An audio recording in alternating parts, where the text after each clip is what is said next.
Garrick Throckmorton with Teamtelligent, and during the last video I unpacked for you a key area of the KSA suite of tools, which is based upon research by Kaiser and Craig.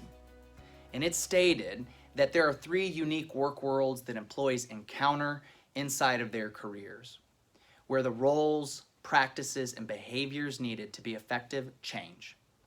Those 3 areas, as a refresher, are individual contributors, managers and supervisors, and leaders at the top of the house. So we have used a scientifically derived process based upon research to be able to build performance libraries at each of those levels.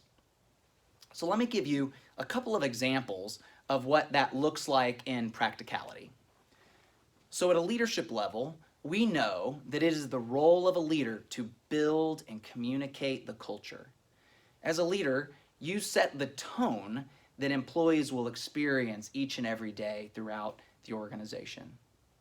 One of the practices that is directly tied to the ability to create a sustainable and known culture is that of information management. If I am a leader, how am I communicating with the organization? What level of transparency are we going to use in our communication? How often do we communicate? What level of detail is going to be provided?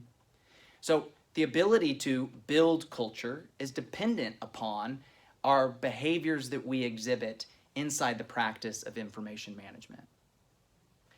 If we move down a level and we think about the work world of a manager and supervisor, it is the responsibility and the role of a manager or supervisor to manage talent.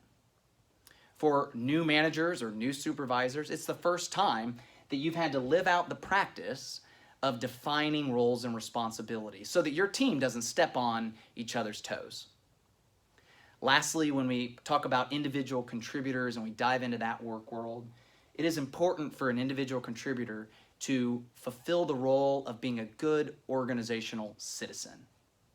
So by that, I mean an individual contributor must understand the vision of the organization, the values of the organization, the mission and the vision that we're trying to accomplish. And in doing so, they must be able to live out the practice of collaborating. To be an effective individual contributor, you cannot work in isolation. And we also know that collaboration doesn't come naturally for most. So the KSA suite of tools, using this level-specific approach, is able to define the roles and practices needed at each level so that you can then hire the right candidates into your organization. You can develop people where they sit, taking into consideration the work world that they're experiencing. You can assess them where they sit using multi-rater assessments, and you can build talent pools that are stronger than you've experienced in the past. For more information, I hope that you check us out at www.teamtelligent.com. Thank you.